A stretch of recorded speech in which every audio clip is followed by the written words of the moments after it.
this time, I'd like to invite the incense lighters to come up and light incense. And as they are lighting the incense, we will chant the incense offering, which is you can find it in front page of your books.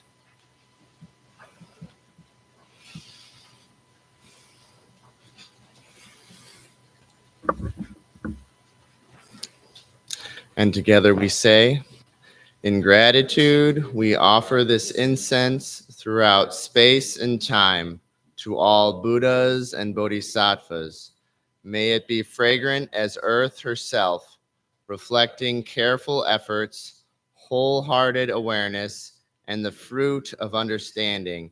Slowly ripening, may we and all beings be companions of Buddhas and Bodhisattvas. May we awaken from forgetfulness and realize our true home.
Welcome, everyone.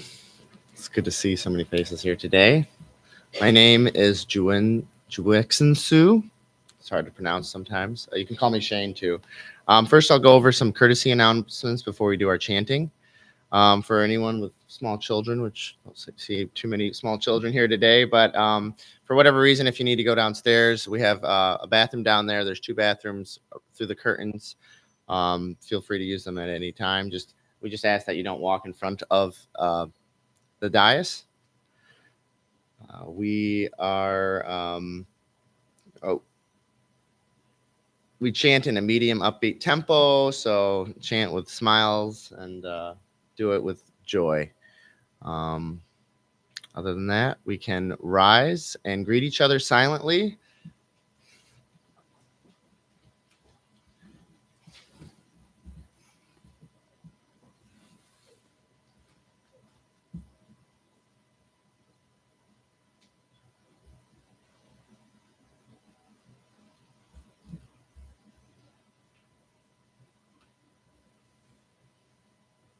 Then we can turn to our chant books. We're going to chant the refuges on page 7.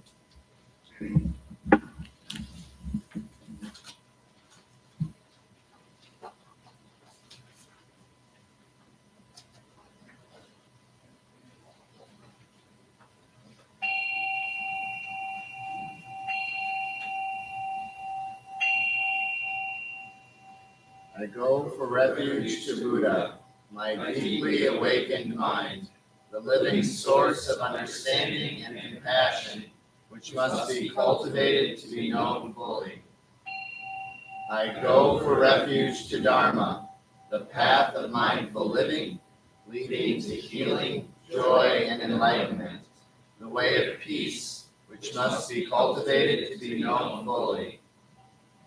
I go for refuge to the Sangha, the loving and supportive community of practice, realizing harmony, awareness, and liberation, which must be cultivated to be known fully. I am aware that the 3 jewels are within my heart. I vow to realize them. I vow to understand living beings and their suffering. I vow to cultivate loving kindness and compassion and to practice joy and equanimity. I vow to live simply and sanely, content with few possessions, and to keep my body healthy. I vow to let go of all worry and anxiety in order to be light and free. I am aware that I owe so much to my parents, teachers, friends, and all beings. I vow to be worthy of their trust, to practice wholeheartedly, so that understanding and compassion will flower, and I can help living beings be free from their suffering. May the Buddha, the Dharma, and the Sangha support my efforts. May the Buddha, the Dharma, and the Sangha support my efforts. May the Buddha, the Dharma, and the Sangha support my efforts.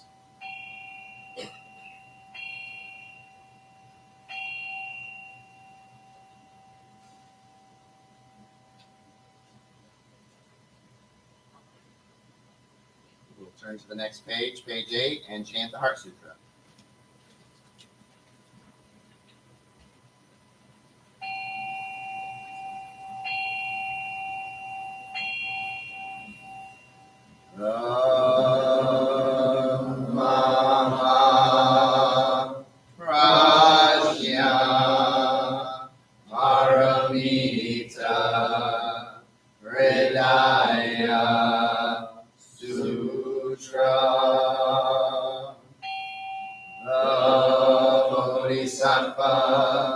Of great compassion, from the deep practice of prajna, paramita, perceived the emptiness of all 5 skandhas, and delivered all beings from their suffering.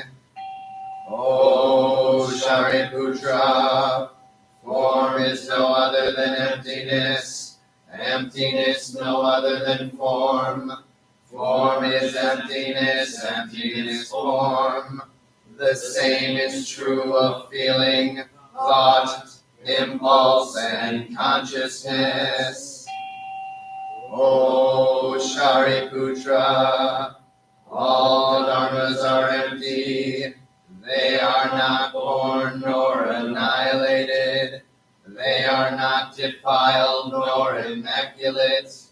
They do not increase nor decrease. So in emptiness, no form, no feeling, no thought, no impulse, no consciousness, no eye, ear, nose, tongue, body, mind, no form, sound, smell, taste, touch, or objects of mind, no realm of sight, no realm of consciousness, no ignorance, nor extinction of ignorance, no old age and death, nor extinction of them, no suffering, no cause of suffering, no cease from suffering, no path to lead out of suffering, no knowledge, no attainment, no realization, for there is nothing to attain. The Bodhisattva holds on to nothing, the Prajna, Paramita. Therefore the mind is clear of any delusive hindrance. Without hindrance there is no fear. Away from all perverted views, one reaches final nirvana. All Buddhas of past, present, and future, through faith in Prajna, Paramita, attain to the highest perfect enlightenment. Know then the Prajna, Paramita, is the great Dharani, the radiant, fearless mantram, the utmost supreme mantram, which is capable of allaying all pain. This is true beyond all doubt. Proclaim now the highest wisdom, the Prajna, Paramita. Gate, gate, paragate, parasamgate, bodhisattva. Gate, gate, paragate, parasamgate, bodhisattva. Gate, gate, paragate, parasamgate, bodhisattva. The Mahaprajna Paramita Hridaya Sutra.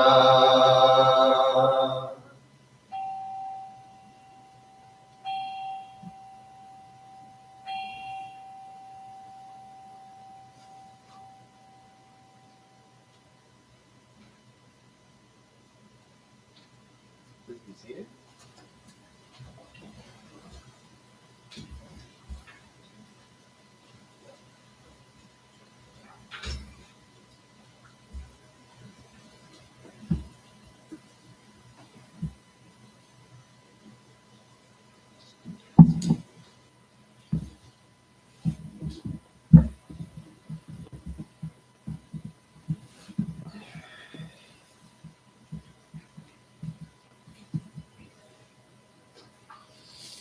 Welcome again, everyone.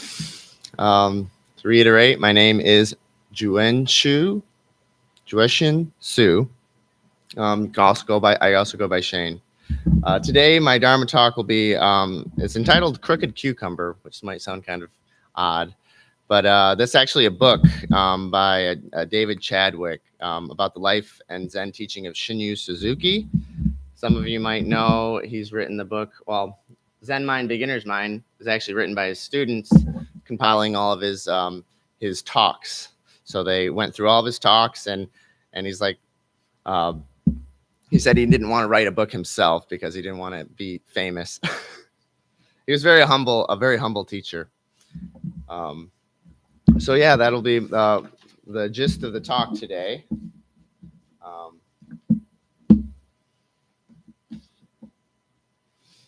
So Shinyu Suzuki was born in Japan. He was ordained at a very young age. It's kind of like a family. If your father's a monk, you become a monk, kind of. Born in the 30s, 1930s. And he is known for playing a pivotal role in bringing Zen Buddhism to the West. So he also has founded the Tassajara Zen Meditation Center, which is the first meditation center in the United States. That's in California. And he had a big emphasis on meditation and mindfulness. So in the beginning of Soto Zen, there's different traditions of Zen. He was in the Soto tradition, and Zazen was very important, but they kind of lost sight of that in their society. So only monks would meditate. So lay people wouldn't really meditate, and a lot of people at the time, they didn't feel interested. It was kind of like, for example, I mean, we're kind of brought up in West Michigan in a very traditional, mostly Christian, but we're brought up in this religion that our parents had passed down to us, and kind of like in Japan at that time, it was Buddhism, and so they didn't really connect with it, or they felt like it was like pushed on them. So a lot of people didn't stay in the monasteries or practice Buddhism. They were interested in checking out some what the Christian missionaries had to say, and so a lot of the people were converting to Christianity. So it's almost like a parallel of what's happening here today. So he was also very interested in English. So he lived in the time of the World War II. So that was a very tumultuous time in Japanese history, in our history. World War II. He was pretty far away from when the atomic bombs hit, but he was in Japan when that all happened. So there was a lot of turmoil and things that he didn't approve of. Some of his other fellow monks and teachers doing, just they supporting the war and supporting Japan, and it just wasn't very Buddhist, if that makes sense. They weren't following what the Buddha had taught of compassion and wisdom, and just kind of following the emperor and what he had to say. But unfortunately, if you didn't follow what the emperor had to say, a lot of people were locked up. And so Shinyu Suzuki was in a very uncomfortable spot. So he had to do what he could to support the people without stepping too far, and so he was walking a tightrope while he was there. There's a few things. His name, Crooked Cucumber, comes from his teacher. His teacher would call him a crooked cucumber because he would always be a little bit untraditional, and he would embrace authenticity, but he was very he would do it his way, and he wasn't afraid of making waves and in the traditions, because they were very set in their ways in Japan, and how things ran and how things were. He became the abbot of one of the monasteries there at a very young age, and some of the people didn't really care for that either. So there's a lot of things, but he was always true to his word, and he would do what he said he would do. So um, he also was very like unorthodox. A lot of people didn't sit in zazen. Like, again, it was only the senior monks, and he would encourage his students to sit zazen because, again, that's just meditation, what they call meditation zazen, just the sitting position. And so he encouraged his students to do that, and was kind of, some of his own teachers or colleagues were skeptical of his ways. And so Crooked Cucumber basically was, and he owned it. He didn't, even though it was kind of not the nicest term, he took it and he rolled with it. So his core teachings really were just that sitting down and sitting zazen. It's like, if anyone asked him like, oh, what do you think about this, he would say, sit on it, sit. and and another thing, he was very one student asked him one thing, another student asked him the same thing, he would give two different answers to the student. So some people took this as like he didn't know what he was saying, but this actually is a very uh, something the Buddha would do, called skillful means, meeting the person where they at. Everyone has their own life experiences and what they understand and where they are at in life, in that, in the certain path. And you can't tell somebody the same thing that another person wouldn't understand. You have to explain it to them in a way that makes sense. Um, if that makes sense. So you teach appropriately. You meet the person where they are, and that's what Shinyu Suzuki would do. That's what the Buddha would do. That's a good teacher teaches this way. If you find somebody who has all the answers and says this is the only way, go the other way. Don't listen to somebody who says, and don't even listen to what I have to say. As the Buddha would say, try it yourself. If it works, take it. If it doesn't, go to the next thing. And that's why this practice is a practice, because it's not set in stone. There's nothing concrete. It's very fluid, which can be uncomfortable at first, when you're first starting, because you're like, you want to know everything. You want everything to be in a nice box. And for me, I didn't like the box. So I wanted to take the box away and figure out what was outside of the box. And that's how Shinyu Suzuki would teach. There's one event in this book that I wanted to touch on that is a little hard to talk about, but I won't go into the details too much. But one day he had his own monastery. He had a student that was a war veteran, who was just a little bit off, but he welcomed everyone. He didn't turn anybody away. But unfortunately, this open attitude didn't turn out as well as could hope. Shinya Suzuki was married, and he had his wife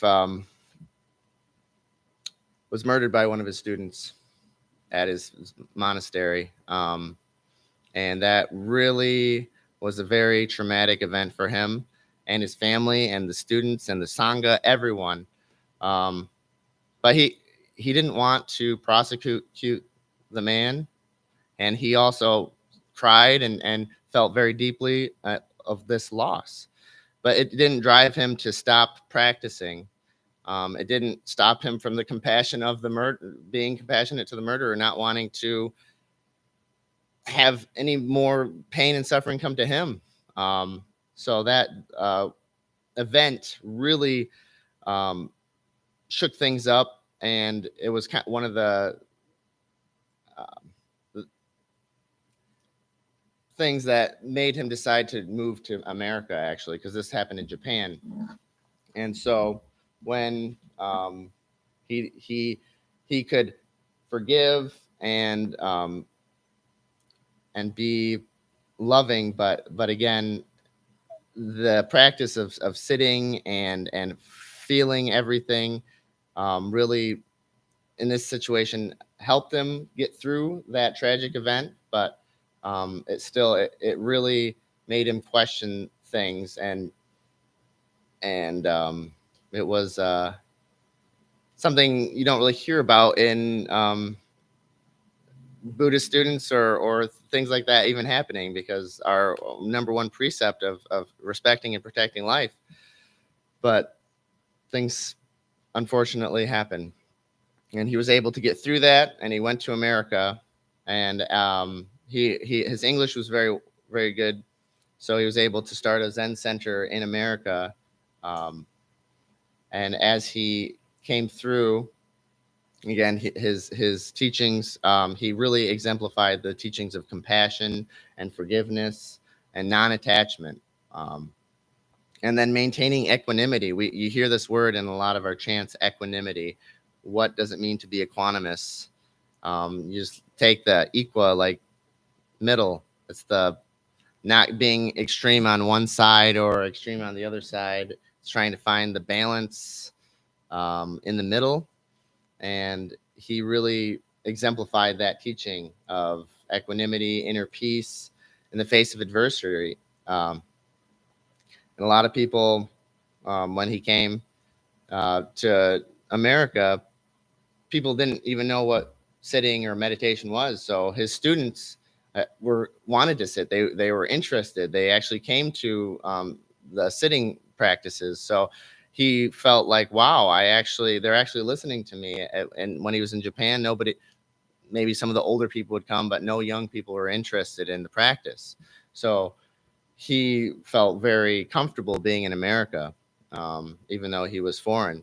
Um, and it's kind of later on, the Japanese congregation actually asked him to leave and find another place. So, because there was too many young people and too many Americans, and they wanted their traditional Japanese style, and that's okay. But what Suzuki was really trying, he wanted to be more inclusive and have it be open for everyone.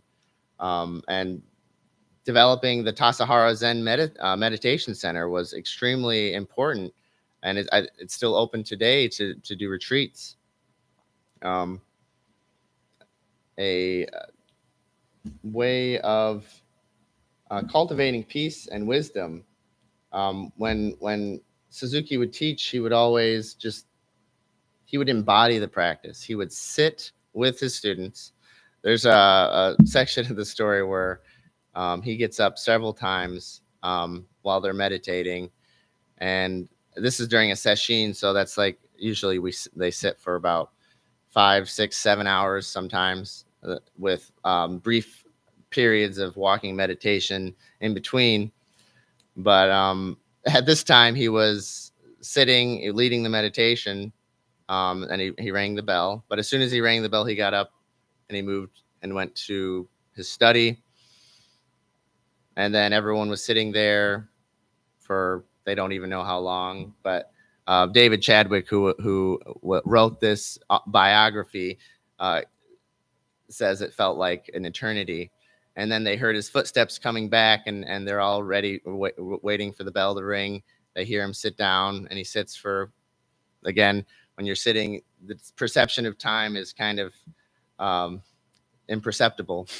So, but he doesn't ring the bell, and he gets back up and he goes off, and everyone's just kind of thinking like, when is the bell going to ring? When are we going to get up? And finally he comes back a few other times, and then he sits for, again, an unknown amount of time, and then finally the bell rings, and everyone just sighs of this giant sigh of relief. and they probably were sitting for over an hour, if not longer. And I just thought that was a really funny. Some people there were many students who had been sitting for some time, and they could get away with this long period of sitting meditation, but he was very unconventional in his ways. And sometimes when a student would say, "You said this," he would say, "Did I say that?" To kind of really, he would encourage questioning. Question what I say, question I'm telling you.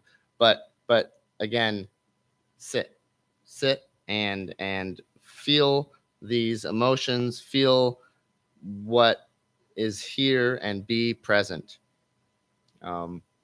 So he would emphasize again on the power of Zen practice, cultivating inner peace, wisdom. And I wanted to have a section from Zen Mind, Beginner's Mind, and Transience.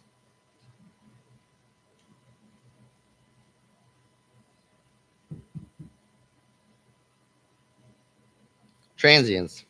We should find perfect existence through imperfect existence. The basic teaching of Buddhism is the teaching of transience or change. That everything changes is the basic truth for each existence. No one can deny this truth, and all the teachings of Buddhism is condensed within it. This is the teaching for all of us. Wherever we go, this teaching is true. This teaching is also understood as the teaching of selflessness, because each existence is in constant change. There's no abiding self. In fact, the self nature of each existence is nothing but change itself. The self nature of all existence. There is no special, separate self nature from each existence. This is also called the teaching of nirvana. When we realize the everlasting truth of everything changes and find our composure in it, we find ourselves in nirvana. So, transience, change, that's a big one.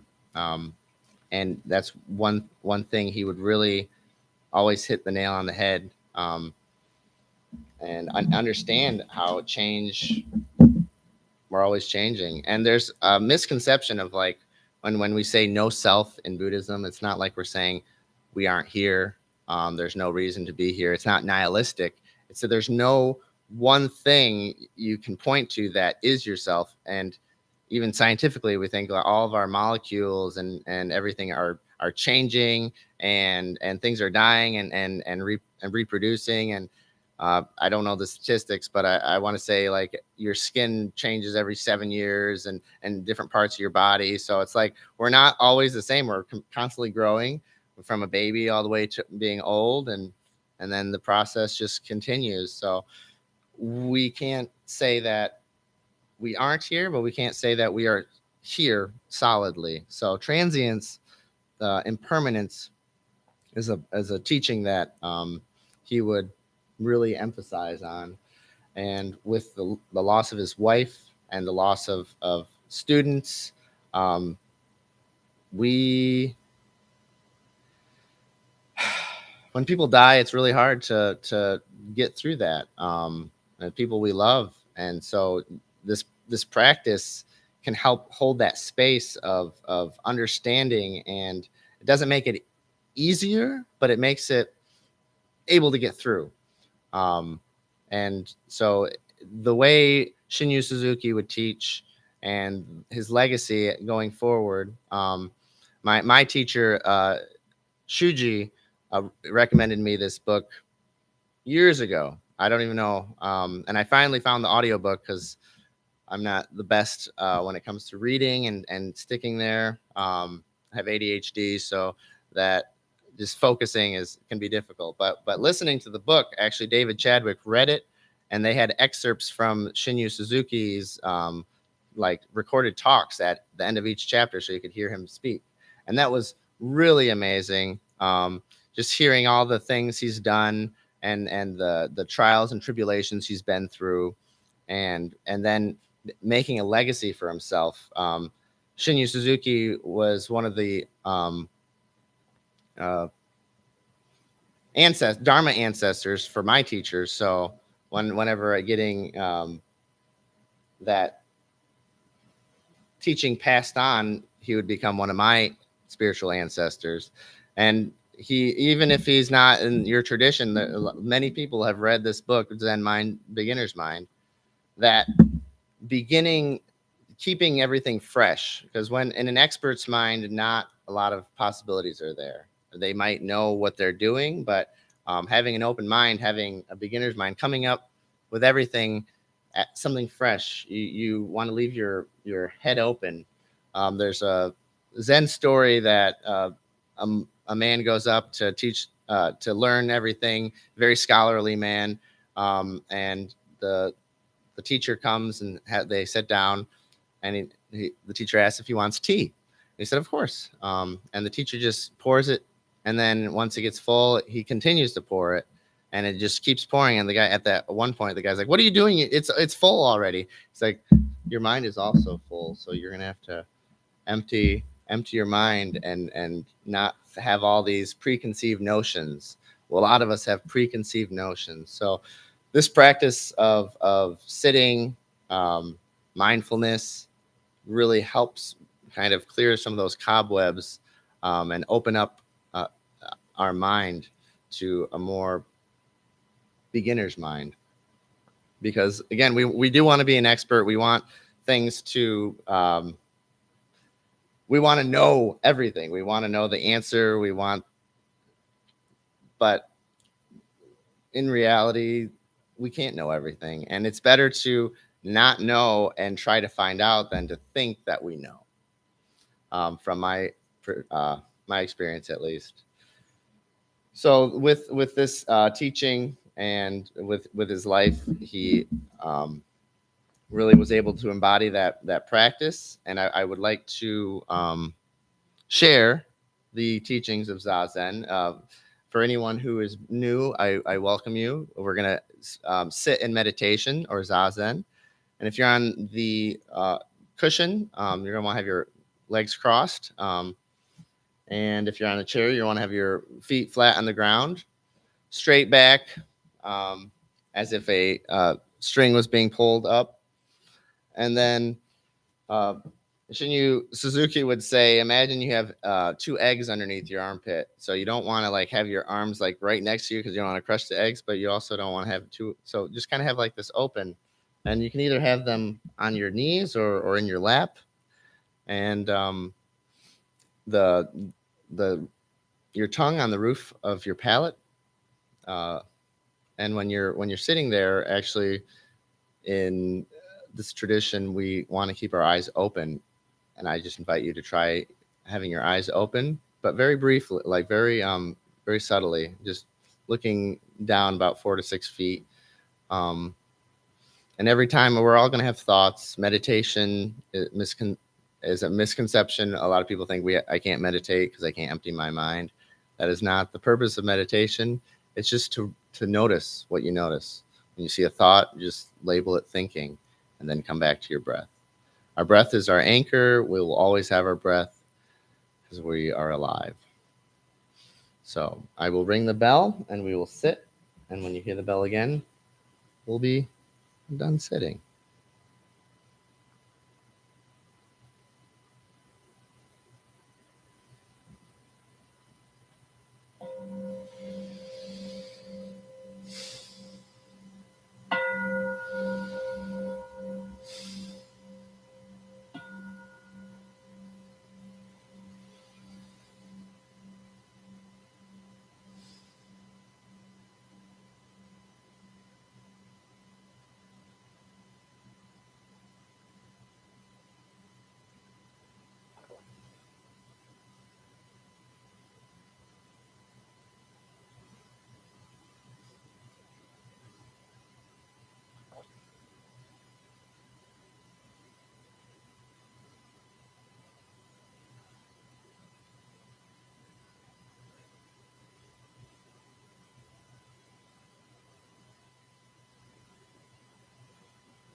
this time, I would like to open the floor up to joys and concerns.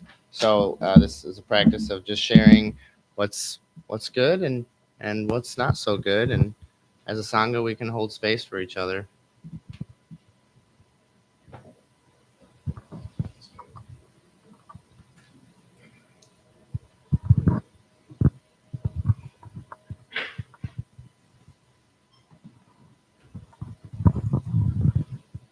Good morning, everyone. I'm Yang Su, and I am thrilled to say that I am back in the temple on a permanent basis. I was gone, yay, for Yay.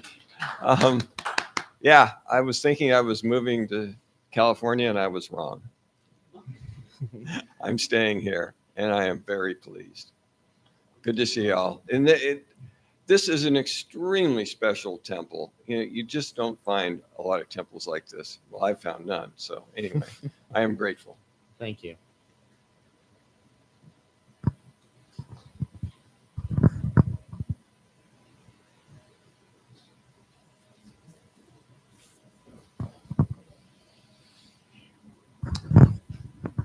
Hi, I'm really grateful to be here. I have a couple joys. That was the first Dharma talk that I've witnessed of you sharing, and that brought joy to my heart. Like, I'm really grateful to be a part of that, or just to witness you doing that. That brings joy to my heart to be a part of that. I'm full of joy. I'm sitting. So I just moved out of Guide and Light into my own apartment, and I'm sitting between my previous roommate and my other new roommate, and I'm like, this is so. I'm like just overwhelmed with joy. Like, just the simple joy of sitting between two people that are already have a deep meaning to my heart, but I know it's going to blossom.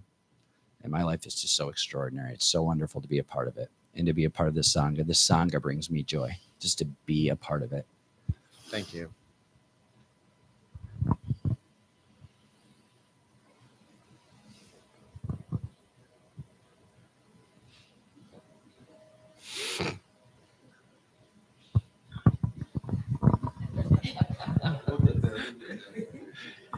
Hello. I have a concern. My children's father is having a pretty bad mental health time, and I would like for him to be well for his own sake and also for my children's sake. So if you could hold him, that would be great. Thank you.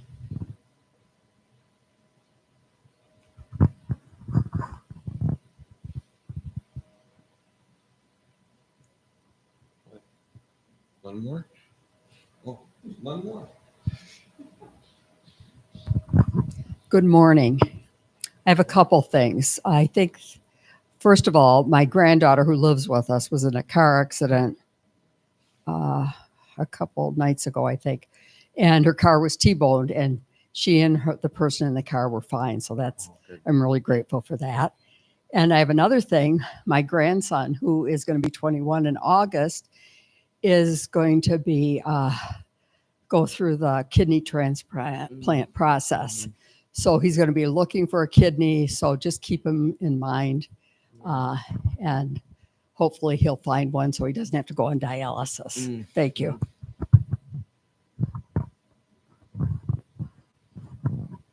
Here, I'll give you this one.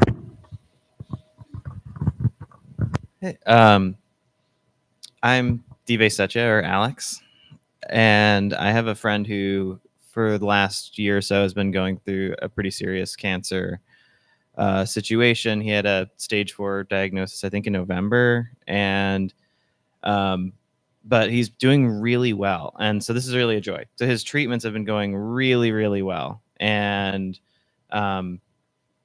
things are looking good. His doctors are really optimistic, and he's got some surgeries coming up in the next few months.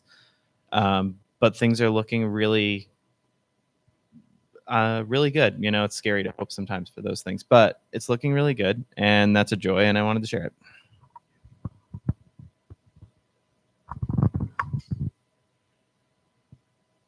Anybody thinking about it? I'm thinking about it. Hi, everyone. My name's Chungo Su. Some joys and some concerns. The first joy was just everybody who came to help this morning. Thank you all so much. Yes, thank you. The greeting, the incense lighting, preparing the books, aligning the cushions. Thank you all so much. Thank you for the wonderful talk. Another joy, my sister, who I don't see too often, she lives in Marquette. I've seen her a lot this year, and she was in town last night, and we got to hang out. So that was lovely. And last night, I was made aware of an attempted assassination on former President Donald Trump, and my immediate, response was, fear. And then I heard that he was okay, and it brought me a lot of relief.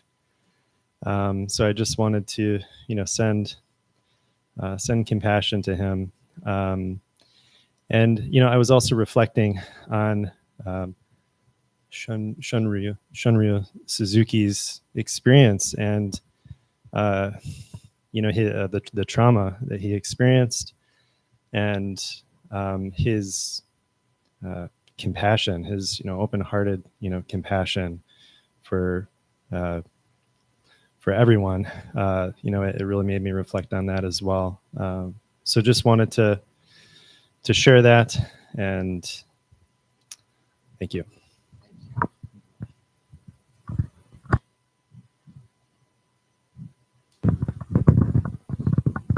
Oh, there's one over here.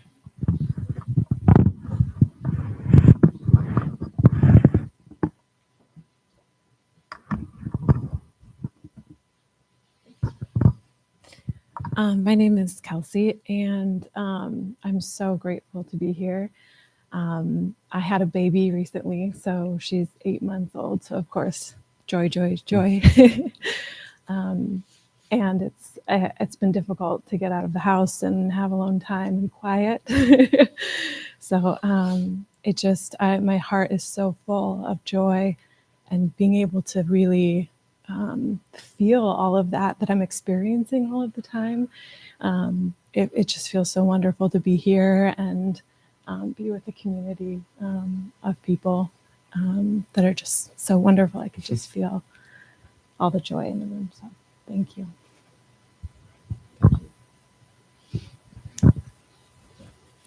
Anything from online? No. Okay. I have one joy to wrap it up. Again, my name is Shane, or Juexin. I will be running the Spartan race today at 1 o'clock. It's like a sprint. It's a 5K with some obstacles. I haven't done it since before COVID because they didn't really do it after that time. So I'm a little excited. And so, yeah, wish me luck. And with that, we will hold all these joys and concerns and take a moment of silence.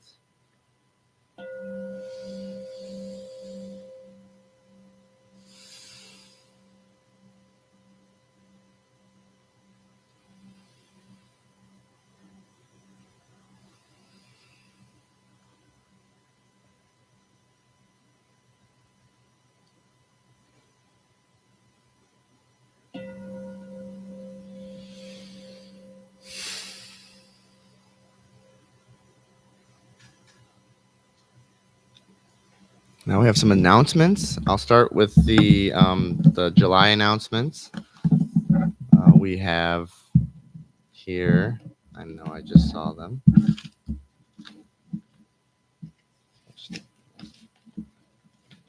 Online meditation group Wednesdays from 6 to 6:45. You can join via Zoom, and you can contact Venerable Kunga Nima for more information. We have a Avatamsaka Sutra group that happens Thursday. The next one is Thursday, July 25th from 7 to 9 p.m. in the evening here at the temple in person. You can contact Will Arlington or myself, and you can also see more information in the newsletter. We also have our Grand Rapids Buddhist Temple board meeting once a month, and Sangha members are more than welcome to observe. The next one will be Sunday, July 21st from 11:30 a.m. to 1 p.m. in the temple community room downstairs. And then we have our summer silent retreat coming up in a couple Saturdays. Saturday, July 27th. It's from 9 a.m. to 4 p.m. and it meets at the temple. Registration ends on Friday, July 26th. For more information, you can ask myself or anyone in gray. And then we also have another class coming up in August to just set up a meditation from the Tibetan perspective, Saturday, August 10th from 9 a.m. to 12 p.m. Meets at the temple, and the registration ends the day before on Friday, August 9th. And you can contact Reverend Igye Su for more information or see the information on the newsletter. And last but not least, we have Buddhist recovery meetings every 3 times a week. Mondays, 6:30 p.m. We start our meditation, and then at 7 o'clock we have a meeting that's at the temple. On Wednesdays, it's at the Alano Club at the same time. 6:30 p.m. is meditation, and then the meeting starts at 7. Fridays for the summer, it is in Garfield Park, weather permitting. 10 to 10:05 a.m. is the meditation, and then the meeting starts at 10:30. You can also meet via Zoom for that meeting. For any more information on the recovery meetings, you can ask me. And then for any other details, you can visit our website at zengr.org. Do we have any other announcements? You have the microphone. If you want, you can take this one. Good morning, Sangha. My name is Ellen. In our practice, the word dana means generosity, and there are many ways to exhibit that generosity. Certainly, with your time, you're all here sharing your space with our Sangha. Thank you so much for that.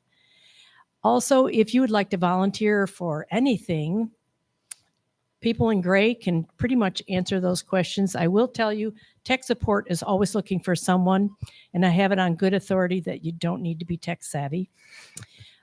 If you're interested in incense lighting, greeting at the door, helping set up for the potlucks, tearing down, cleaning up, all that stuff is available. So we would appreciate that.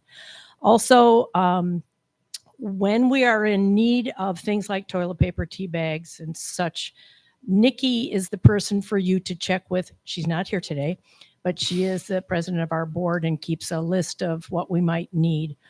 Also, generosity comes with money, and we do have Dana boxes at both ends of our Dharma hall that will take a check or cash. There's also a QR code on each box that will take you directly to I always say Pet Pal, which is one of my favorite places down in Florida that takes care of dogs. I mean, PayPal.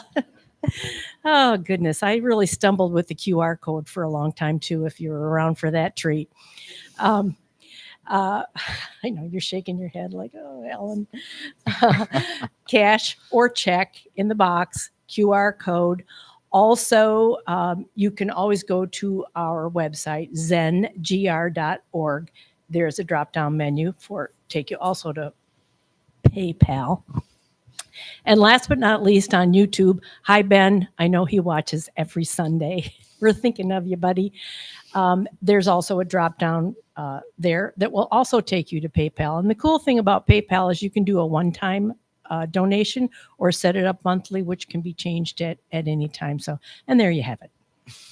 Thank you, Ellen. And at this time, I'll invite everyone to rise, and we can do our closing gathas. Thank you so much.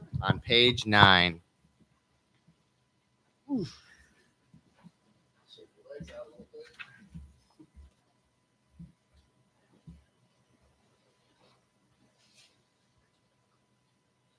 Together we say,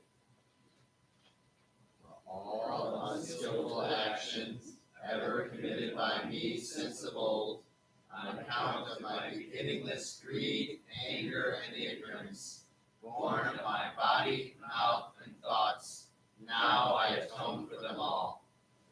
Vast is the robe of compassion, a formless field of benefaction.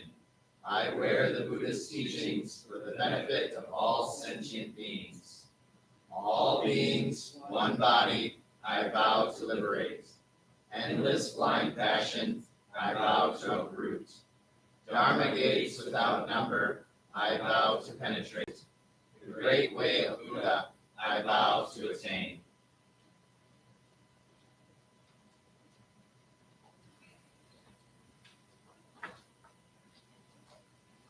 And I'd like to invite this side to bow to this side. If you could help just take care of someone will probably start picking up the booklets, and then we invite anyone to come downstairs and enjoy tea together as a Sangha.